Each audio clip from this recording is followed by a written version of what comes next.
1878년 영국 컴벌랜드의 밀롬에서 태어난 윌리엄 허버트 월리스는 평범한 보험 판매원이었습니다.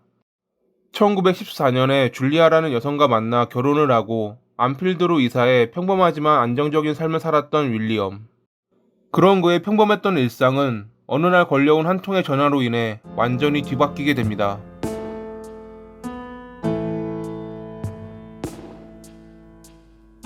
1931년 1월 19일 월요일 저녁, 평소 체스를 좋아했던 윌리엄은 그날 리버풀 중앙 체스 클럽에 방문했습니다. 며칠 후 있을 모임에 관한 회의가 있었기에 클럽에 방문한 윌리엄은 서기로부터 25분 전에 전화 메시지가 왔었다는 이야기를 듣게 됩니다. 다음 날인 1월 20일 저녁 7시 30분에 맨러브 가든 이스트 25번지에서 만나자는 RM 컬트로라는 남성이 남겼다는 메시지. 그는 보험에 관해 상담하고 싶다며 메시지를 남겼다고 합니다. 처음 듣는 이름이었지만 최근 보험에 가입하는 이들도 적었기에 좋은 건수를 잡았다고 생각했던 윌리엄. 아마 자신에게 보험 가입을 했던 누군가가 고맙게도 지인에게 소개해 준 것이라 생각했던 것이었죠. 다음날 그는 약속 장소로 가기 위해 저녁 7시 6분에 도시순환 트램에 승차했고 기관사에게 맨러브 가든 이스트 25번지가 어디인지 물었습니다. 하지만 도시 전역을 순환하는 트램의 기관사가 처음 듣는 장소라 말하자 윌리엄은 당황했습니다. 지명이 비슷한 장소에서 내려 인근 주민들이나 경찰에게 물었지만 그들 역시 모르는 것은 마찬가지였습니다. 약속 시간이 다 되어갔지만 윌리엄은 결국 만남 장소를 비롯해 컬트로라는 사람에 대해 아는 이를 만나지 못했습니다. 서기가 메시지를 전하는 과정에서 실수했을지도 모른다 생각한 윌리엄은 결국 아쉬움을 뒤로하고 집으로 돌아와야 했습니다. 저녁 8시 45분경 집 앞에 도착한 윌리엄은 집 안으로 들어가지 못하고 있었습니다. 아내 줄리아가 집에 있음이 분명한데 정문이 잠겨 있었고 소리를 쳐도 아무런 대답도 돌아오지 않았죠. 그는 뒷문에 열쇠를 갖고 있었기에 뒷문으로 향했지만 이상하게 문은 열리지 않았습니다. 옆집에 사는 존스턴과 그의 아내는 시끄러운 소란에 밖으로 나와 윌리엄에게 무슨 일이 있는지 물었습니다. 문이 잠겨 있다고 말하는 윌리엄은 뒷문이 열쇠로도 열리지 않는다며 그들에게 마치 보여주려는 듯 뒷문으로 함께 가자 권유했습니다. 하지만 마치 아무도 보지 않을 때는 안 되던 것들이 꼭 누군가 지켜보면 되는 것처럼 뒷문은 아무 일도 없었다는 듯 손쉽게 열렸습니다. 집안의 불은 꺼져 있었습니다. 윌리엄은 무언가 이상하다며 이웃에게 잠시 밖에서 기다려달라 부탁했습니다. 윌리엄은 홀로 램프를 켜고 집 안으로 들어갔고 잠시 후 돌아와 그들에게 말했습니다. 안에 들어가 보게. 그녀가 죽어있네. 이웃들은 아무런 감정도 담겨있지 않은 자신의 아내가 죽었다는 그의 목소리에 놀랐고 거실에 있는 가스난로 앞에서 이미 사망해 있는 줄리아를 보고 또 한 번 놀랐습니다. 잠시 후 현장에 도착한 경찰에게 찬장에 있는 4파운드가 사라졌다고 말했던 윌리엄. 하지만 부엌 식탁에 놓인 줄리아의 지갑을 비롯해 집안에 있는 귀금속은 그대로 남아있었습니다. 집안을 뒤졌던 흔적 역시 존재하지 않았죠. 범인이 둔기를 사용해 줄리아를 살해했고 찬장에 있는 4파운드만을 챙긴 뒤 도주했다는 것에 경찰은 의문을 품었습니다. 여러 방향으로 흩어진 혈흔으로 보아 범인의 몸에도 혈흔이 묻어있을 것이라 판단했던 경찰. 그들이 가장 의심했던 용의자는 남편 윌리엄이었습니다. 하지만 그의 옷이나 몸 어디에도 혈흔의 흔적은 존재하지 않았죠. 경찰은 줄리아의 몸 아래서 부분적으로 타버린 맥킨토시 코트를 발견하며 한 가지 가설을 세웠습니다. 윌리엄이 이 코트를 입고 아내를 살해한 뒤 코트를 불태워 흔적을 지우고 밖으로 나와 알리바이를 만들었다는 가설을 말이죠. 이러한 의심은 그날 있었던 윌리엄의 행동 때문에 더 커졌습니다. 윌리엄이 알리바이를 만들기 위해 존재하지 않는 주소를 말하며 이목을 집중시켰을지도 모른다 생각한 경찰.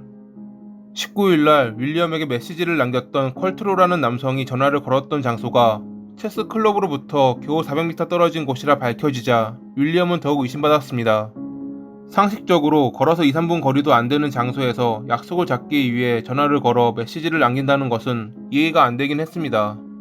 이웃들은 저녁 6시 45분에 살아있는 줄리아를 보았기에 범행은 이 뒤로 일어났을 것입니다.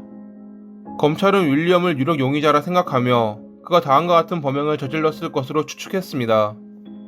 컬트로라는 가명을 써 체스클럽에 전화를 걸어 자신에게 메시지를 남긴다. 다음날 6시 45분 이후 아내를 살해한 뒤 입고 있던 맥킨토시 코트를 벗어 불태운다. 코트를 아내의 시신 아래에 놔두고 몸에 튄 작은 혈흔을 지운 뒤 집을 나온다. 집에서 어느 정도 거리에 있는 트램 정류장에 도착, 7시 6분에 트램에 승차한다. 알리바이를 만들기 위해 사람들의 눈에 띄는 행동을 한다. 8시 45분에 집으로 돌아와 문이 안 열린다며 소란을 피운다. 알리바이를 만들어 자신을 용의선상에서 배제시키고 마치 밀실에서 발생한 사건처럼 꾸며 수사에 혼선을 준다. 결국 검찰은 윌리엄을 살인죄로 기소했지만 그들의 주장에는 2가지 구멍이 있었습니다. 만약 그들의 주장처럼 윌리엄이 범행을 저지른 뒤 코트를 불태웠다면 자신의 몸에 남은 혈흔 역시 지웠어야 할 것입니다. 그렇다면 그는 자신의 집에 있는 수도를 사용해야 했고 화장실에 그 흔적이 남아 있어야 했습니다. 하지만 그날 윌리엄의 집 화장실은 반나절 이상 아무도 사용하지 않았다는 것이 밝혀집니다. 게다가 15분 안에 범행을 저지르고 증거를 지운 뒤 흉기를 숨기고 트램 정류장에 도착해야 하는데 이는 실험 결과 건장한 청년도 전력 질주를 해야 겨우 성공했기에 나이가 있고 병약한 윌리엄에겐 무리로 보였습니다. 공범이 있을지 모른다는 이야기도 나왔으나 이에 대한 증거 역시 존재하지 않았습니다. 게다가 그에겐 아내를 살해할 동기 또한 없었죠. 하지만 재판은 그에게 불리하게 돌아갔습니다. 윌리엄이 죽은 아내를 발견하고도 너무 침착한 태도를 유지했기 때문이었습니다. 이러한 이유로 인해 윌리엄은 아무런 증거도 없는 상황에서 배심원단에게 유죄를 판결받았고 1심에서 사형을 선고받습니다. 하지만 1931년 5월 형사항소법원은 증거가 뒷받침되지 않는다는 이유로 윌리엄의 항소를 받아들이며 결국 그는 무죄로 석방됐습니다. 이는 당시 배심원단의 판결이 많은 영향을 주었던 영국 법정에서는 전례가 없던 조치였다고 합니다. 석방된 윌리엄은 현실로 복귀했지만 많은 이들이 여전히 그를 의심했기에 보험 판매를 그만두고 조용히 지내야 했습니다. 증오스러운 내용이 담긴 우편을 비롯해 여러 위협에 시달렸다는 윌리엄. 그래서 그랬을까요? 윌리엄은 석방되고 2년이 채 지나지 않은 1933년 2월 26일에 요혈증과 혈소판염으로 인해 결국 사망했습니다. 잠긴 집, 즉 밀실에서 발생한 살인사건, 흉기도 목격자도 발견되지 않은 이 사건에 많은 추리소설 작가들이 관심을 가졌습니다. 하지만 누구도 이에 대한 명확한 답을 내놓진 못했다고 합니다. 이 사건은 지금까지 풀리지 않은 영구 미제 사건으로 남아 있습니다. 아마 시간이 지난 지금 절대 풀리지 않을 미스터리일 것입니다. 완전 범죄를 저질렀던 범인 역시 지금은 흙으로 돌아가 있을 것입니다. 그가 유병장수하며 고통 속에 죽어갔기를 바라며 이만 글을 마칩니다. 오늘도 봐주셔서 감사합니다.